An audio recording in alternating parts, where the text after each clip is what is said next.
Hi beautiful people, and welcome back to my channel. My name is Favor and I'm a lifestyle content creator living in Manitoba, Canada. If this is the first time here, you're definitely on the right channel.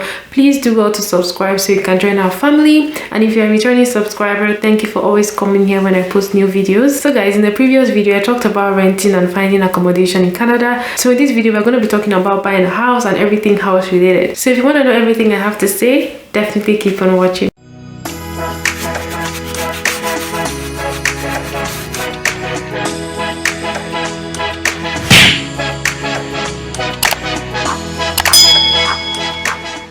When it comes to having a house, there's a lot of other expenses that are involved. We've talked about the down payment, we've talked about your closing costs. Those are bulk expenses that you pay most times once, right? Because you've paid your down payment and that's it, and you paid the lawyer fees and the lawyer charges.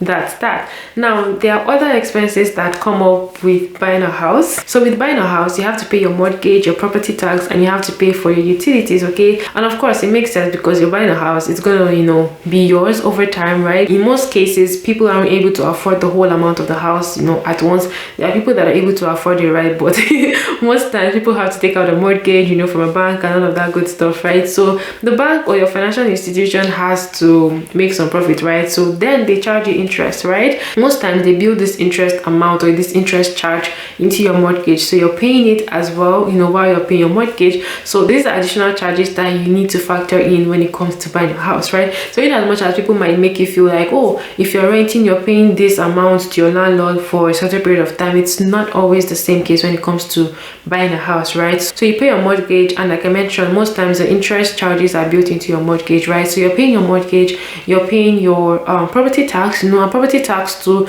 differs per person and per house, also per city. So yeah, this is an additional expense that you need to be mindful of. So yes, on the average your property tax could go as much as $100, $200, even $300 to $500. It varies based on the kind of house you have. So yeah, your property tax is based on the value of the house and the city, right? So this is something that you need to have in mind, right? So in as much as you might feel like, yeah, this house is just very basic, but the city assesses your house to be to a certain level, right? Then you probably just have to pay the amount in property taxes, right? Yeah, so just have that in the back of your mind. So I'm just going to give you like a random estimate. You might have to pay your mortgage, let's say 1.5, and then property tax could be, let's say 400, right? So we're already talking almost 2,000, right? We haven't even talked about other utilities and all of that good stuff. Okay, that's why I say sometimes buying a house isn't always cheaper, but sometimes in the long run it makes sense, especially when you have more rooms, right? This is something that you definitely need to consider, right? So yes, you have your utilities. So when it comes to utilities for houses, it's mostly your hydro and your water bill, right? But in apartments they kind of split it into three. It's usually like your water,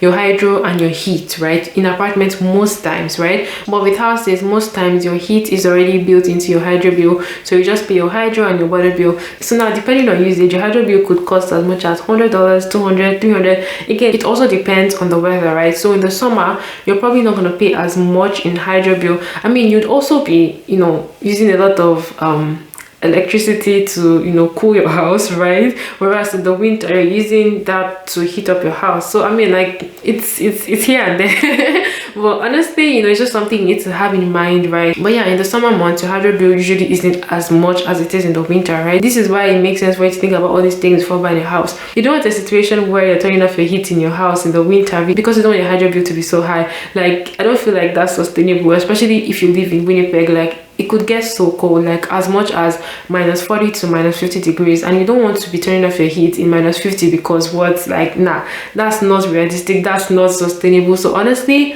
think about all these things. In addition to your mortgage and your property tax, can you afford this additional bills, right? Because we haven't even talked about food, we haven't talked about basic expenses to just survive, right? These are just your bills. That's why I feel like we should stop making people feel bad for renting. If they feel like they're not there yet, please leave them alone. Like, it's not bad. No one has died because they did not buy a house. Like, nah. So honestly, we don't need to pressure people. If they feel like that works for them, just leave them alone, right? So yeah, The next thing is the water bill. Your water bill, in Manitoba, water bill usually comes out every 3 months. So, you don't need to worry about water bill for 2 months, but on the 3rd month, you have to pay. So your water bill could be as much as $200 to $300 when it comes out. But you have to consider that amount is for 3 months. So, not too bad. In my opinion, I feel like water bill isn't even that bad, I mean, you're not going to just turn on the tap and walk away, right? But as much as possible, it makes sense to try to save water, right?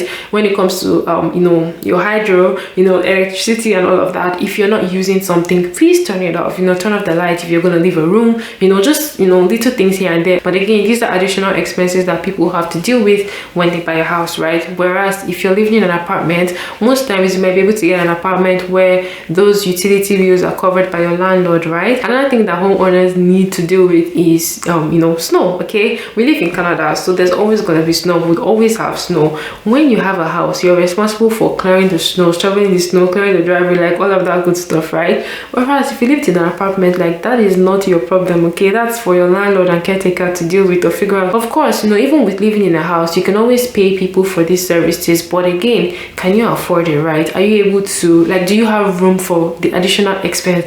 And if you feel like you really don't have room for that additional expense, honestly, you gotta do the shoveling by yourself.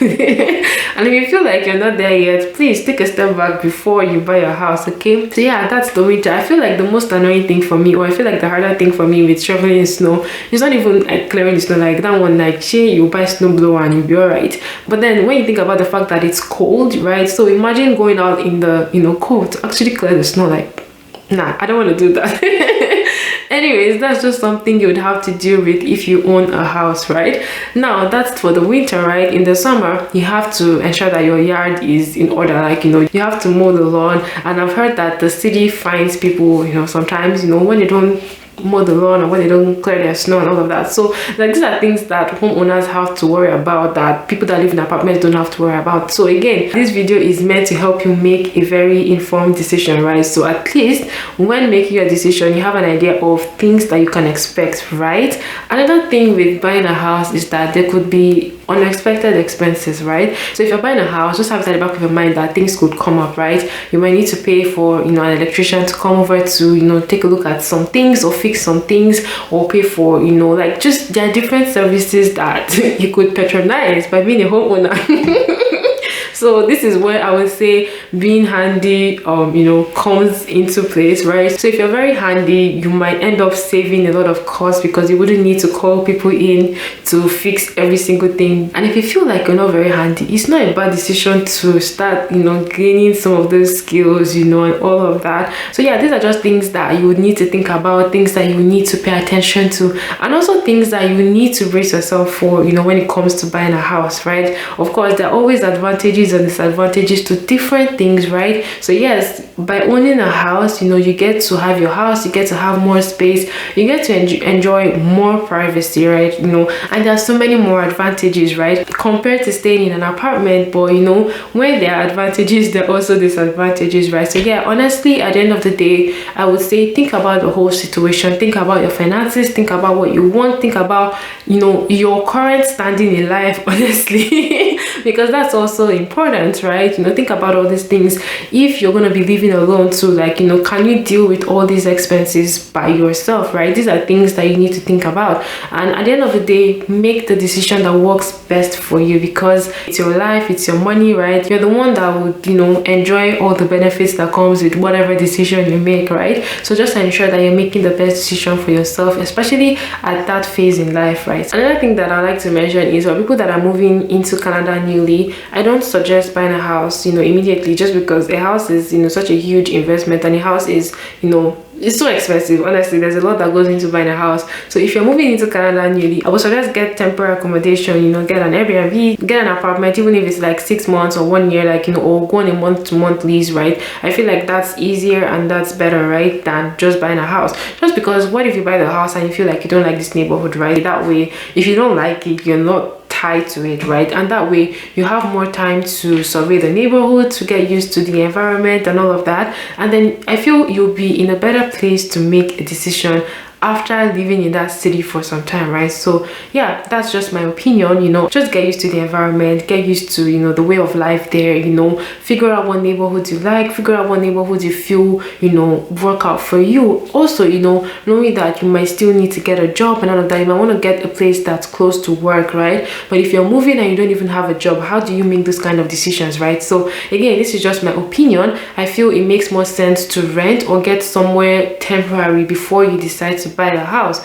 And yeah, honestly, at the end of the day, it's not me living in the house, so you can do whatever decision you feel works better for you, because that's what you should be doing anyways. But if someone should ask me what I think, I would say, you know, get a temporary form of accommodation first, survey the environment, get used to the way of life before you buy a house. So guys, that will be all for this video. If you have specific topics, specific video ideas you want me to film, definitely let me know and I'll get to them. If you have questions or thoughts, you know, suggestions, you know, anything, just let me know. You can always leave them in the comment section, or you can send me a DM on Instagram. Just let me know and I'll get to it. Anyways, I'll see you in my next video, but until then, stay safe and stay blessed. Bye.